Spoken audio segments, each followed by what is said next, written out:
Jim Croce and James Taylor. They each have a song that made my favorites. I chose 100 songs from the 60s forward that I put in my favorites. I See Fire and I See Rain. It makes me tear up every time I hear it because I know the story behind it. And then, of course, James Croce. I mean, a man named Jim, and I mean, wow. You know? What a great song, right? Peter Rollins is a philosopher, theologian, Irishman. Do you know him? It's okay, Sam. Most people don't. He talked about how, he said at one point, if at 2 a.m. in a bar packed with people, you were to bring up the house lights and turn off the music, what you would see is eyes full of pain. And I thought about that when you were singing your first song. I think there might be some truth in that. So, what have you seen that you can't unsee? My father was a World War II vet. He was a medic. He was in Europe for 2 years. He was in London, or in England, on England's soil on June 6th, Normandy Beach, Omaha Beach, D-Day, tending to the wounded who were brought back over. And he would say about them, those poor socks. Then 10 days later, his unit was sent to Omaha Beach, and my brother and I were able to bring up all these orders and follow his journey all the way to Nuremberg. He followed the troops all the way to Nuremberg in a medic unit, and it said on the orders for cleanup duty.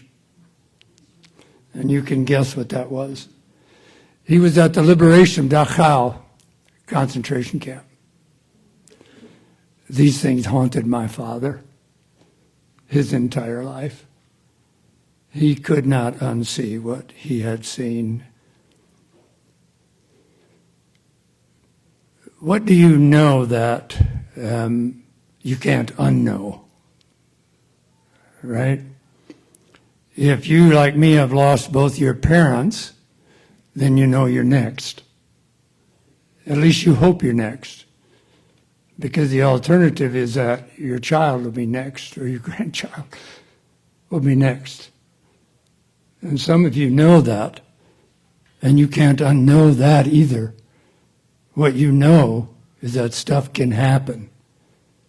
My brother went in for what he thought was a blocked bowel here 3 years ago, and that night in the hospital he found out he had lymphoma, aggressive lymphoma, and had to go through chemo treatments. Now he survived them, but what is an uh-oh moment for you? A pastor I know from a community in northwest Iowa, where I was raised. Northwest Iowa is the place, in fact, where this pastor pastored his church was 10 miles from where Donald Trump rolled out his stump speech at a place called Dordt College in Sioux Center, Iowa. It was there where he first said I could shoot somebody in Times Square and I wouldn't lose support. And he was loved there, cheered there.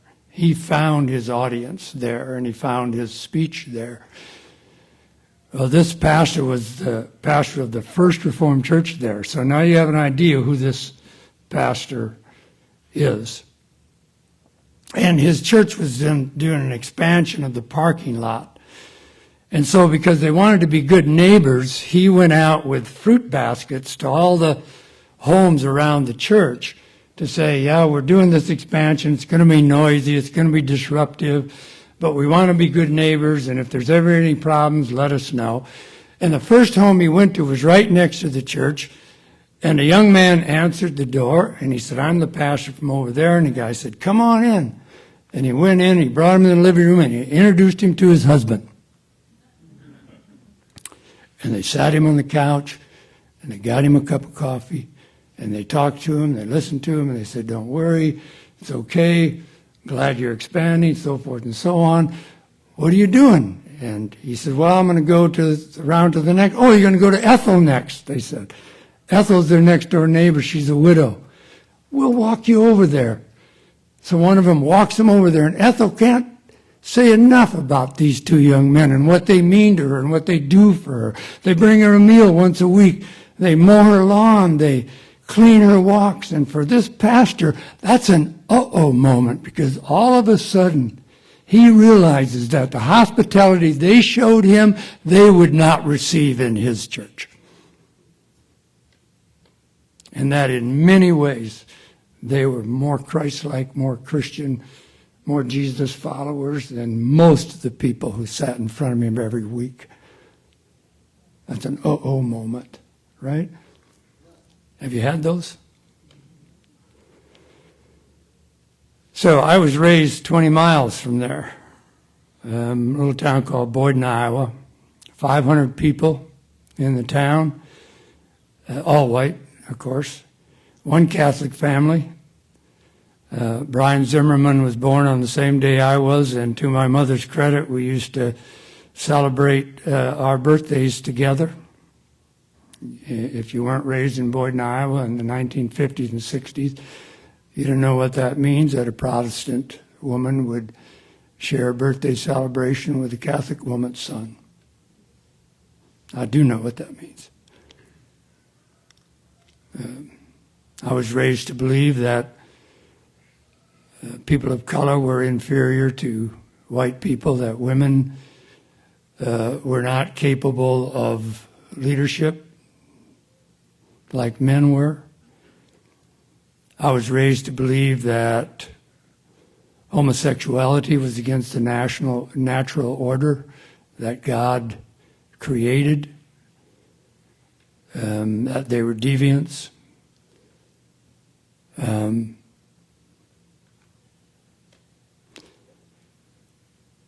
so I had to unlearn these things. And it's a lifetime process, because I still struggle with these same prejudices. If I'm driving behind a car that's going slowly, I assume it's an old woman.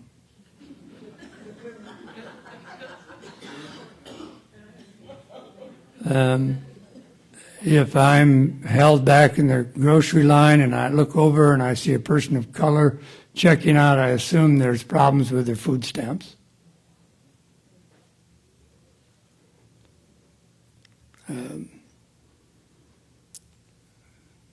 If I see a person, a woman, a young woman, pushing a shopping cart, carrying everything in it that she owns, I assume that she's mentally ill or addicted or has chosen this lot, and therefore she is what she is, and there's nothing I can do about it, and so I really don't have to care.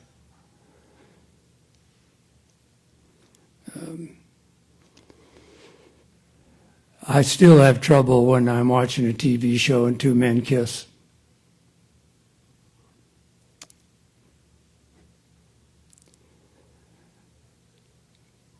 The goal is not perfection. The goal is progression. And it's a lifelong pursuit. At least it is for me. Deconstruction is a word that is used today as mostly about religious things. Really, it's a term that comes out of philosophy. The ancient Greeks were deconstructionists. I would submit to you that Jesus was a deconstructionist, so was John the Baptist. And John the Baptist and Jesus both kind of innovated the idea that repentance was as important as simply bringing an offering to the temple to please an angry God. That repentance was a lifestyle. Repentance was a daily activity. And Alcoholics Anonymous picked up that theme. One of the great spiritual movements in American history is AA, in my opinion. Now, you don't have to agree with me on any of this. I'm okay with that. I'm used to it, as a matter of fact.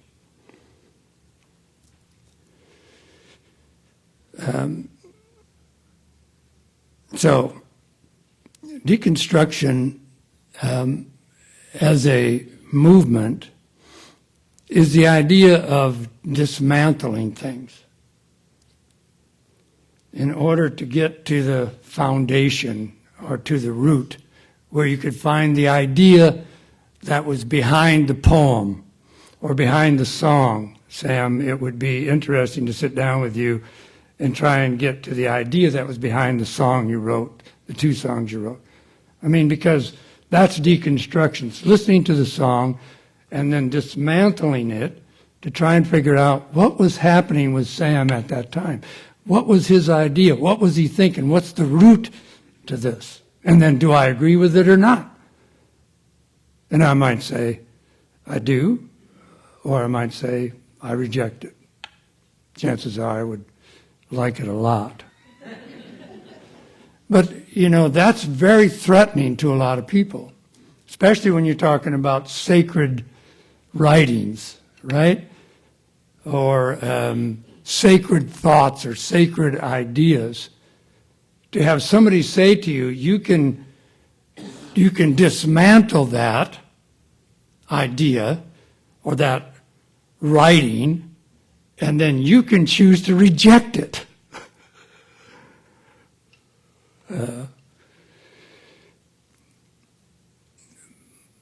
My family's involved in Israel-Palestine and have been now for almost 20 years. My wife and I moved there in 2006, lived there for 5 years, Jerusalem. Our son is now involved there. One of our trips, we went way down south, where right next to Gaza is where we were that day.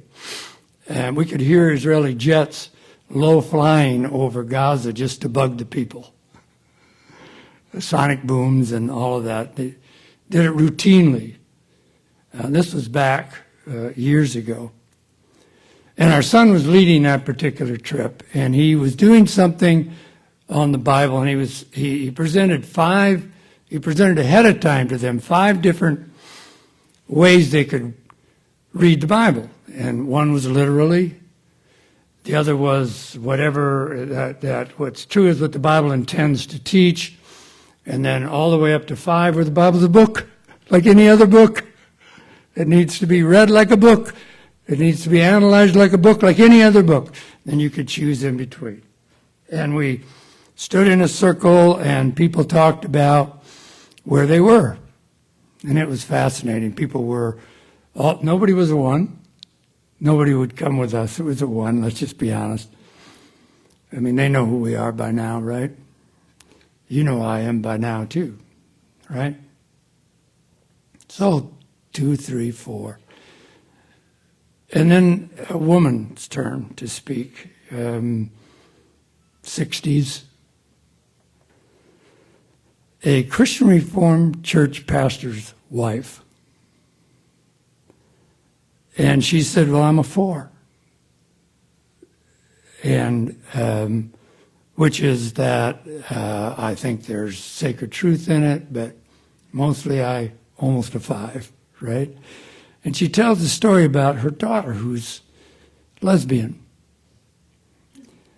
And she finds out about this when her daughter brings home her partner. And it's a shock. Even though she would say it shouldn't have been. Right? And she said, when this came out, then my daughter said, not living in the closet, I'm not living in the shadows, this is who I am, I'm not ashamed of who I am, I'm not ashamed of who my partner is, I'm going to live this, and Mom and Dad, This is just going to be the way it is. And Mom and Dad embraced her. To their credit, took a while. No. And she said, you know, friends of mine would come up and say, Romans 1, or maybe it's Romans 2, I forget. It's the one that Paul talks so starkly and so ferociously, and I think mean-spiritedly, but I want to give Paul the benefit of the doubt, right? His experience of homosexuality, of same-sex relations are different than ours. And she said, I just want to say that that does not describe my daughter. And it transformed our whole trip. All of a sudden, we were free to be transparent.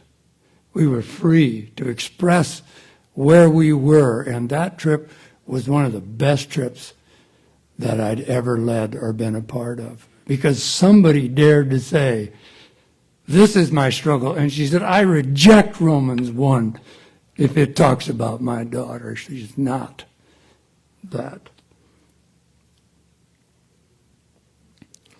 So, deconstruction often gets put in the religious scene, but it's really a lifelong process of progression. I'll just tell two quick stories. Can I do that? 5 minutes? Okay, I can do that. Well, maybe I can't. I'll do it. I'm going to eliminate the first one, and I'm going to scroll down to the end, because there's one I want to encourage you to go to NPR, National Public Radio, right? And if you're a podcast listener, if you're not, you want to listen to the podcast called White Lies. It was done by two young Southern men. And it's the story of the murder of James Reeb. You remember James Reeb? Unitarian pastor who in 1965 was killed during the voting rights movement in Selma. This was the person who became the martyr of the civil rights movement, used by Lyndon Baines Johnson and everyone else, even though just prior to a young black man by the name of Jackson was murdered by a police officer. And if anyone should have been the face of the civil, it's him. But a white man worked. And for years, for 50 years, the lie in Selma, Alabama, told by white people was that James Reeb was killed in an ambulance, murdered in an ambulance by his two Unitarian pastor colleagues in order to make him a martyr. That was the story told by white people in Selma, Alabama for 50 years, until these two white Southern men came and said, we're going to deconstruct that story. And they dismantled it. And you need to listen, or you don't need to, I would encourage you. It is fantastic what they did. And I want to just give you this quote by Andrew Beck Grace, one of the young men, and then I'll close with this.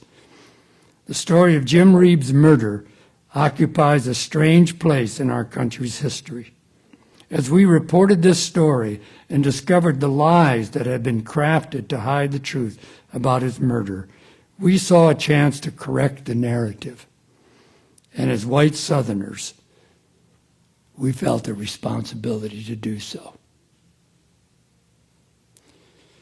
So my challenge to myself and to you is, if you've seen something you can't unsee and you think it's important, if you know something you can't unknow and you think it matters, you and I have a responsibility to speak into that. And we can use our own tools to do so. Sam does it with song. Yeah?